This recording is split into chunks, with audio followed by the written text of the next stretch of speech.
Adu terobosan kontroversial duo capres Ganjar Pranowo versus Anies Baswedan. Ganjar Pranowo dan Anies Baswedan sama-sama sudah diumumkan sebagai bakal calon presiden. Mereka dipercaya oleh partai terkait untuk menjadi pemimpin RI. Keduanya kini resmi menjadi rival untuk memenangkan pemilihan presiden 2024 mendatang.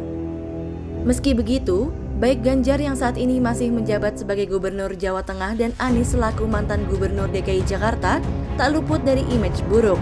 Beberapa kali, mereka terlibat hal-hal kontroversial yang kerap membuat masyarakat ragu.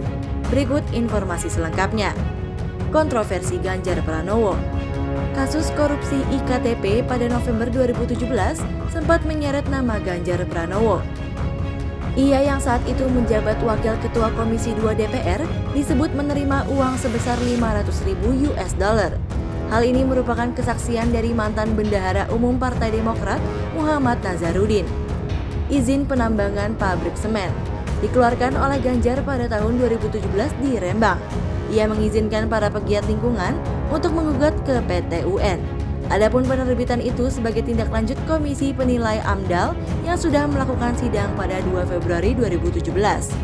Kasus penambangan Wadas berawal dari desakan warga sekitar yang menolak proyek ini sebab hal tersebut bisa merusak lingkungan desa. Mereka pun meminta Ganjar agar menghentikan rencana itu. Namun, ia mengatakan bahwa bukan dirinya yang memiliki wewenang, melainkan Kementerian PUPR. Pernah menonton film porno merupakan pernyataan yang kerap diungkap Ganjar dalam podcast Deddy Corbuzier pada 2019. Ia mengatakan bahwa tontonan tersebut wajar bagi orang dewasa. Pengakuannya ini lantas dianggap tak pantas untuk dilontarkan oleh pejabat. Jateng di rumah saja adalah isi dari surat edaran Ganjar Pranowo di tengah pandemi COVID-19.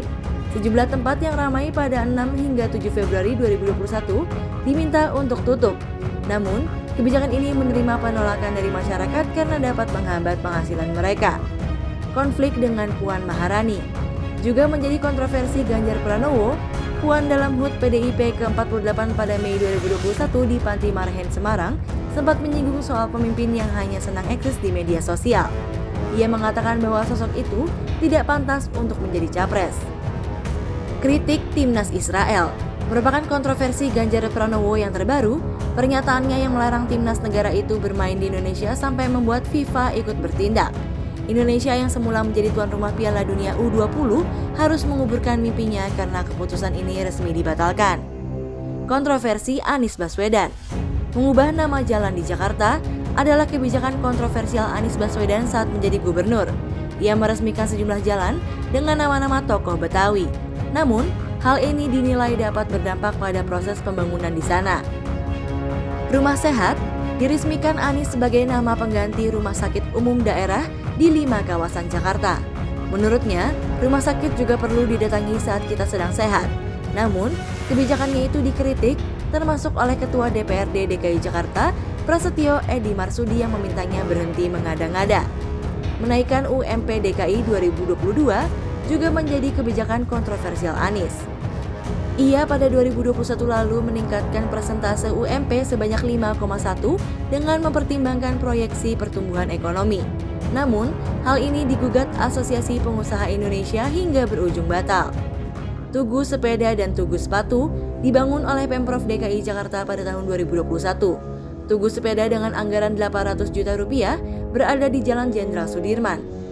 Sementara tugu sepatu terletak di lapangan Banteng, Stasiun BNI City, Taman Dukuh Atas, hingga alun-alun velodrome.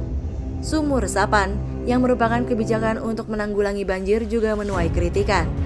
Pembangunannya dianggap bisa memicu banyak masalah, seperti merusak jalan atau membahayakan kendaraan. Pengamat bahkan menyebut hal ini membuang-buang anggaran. Kasus Formula E masih terus diselidiki oleh Komisi Pemberantasan Korupsi atau KPK.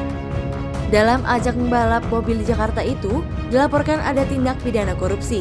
Anies yang saat perencanaan pagelaran tersebut masih menjabat Gubernur DKI Jakarta, turut dilibatkan. Ia pun dipanggil dan diperiksa Komisi Anti Rasuah sebagai saksi.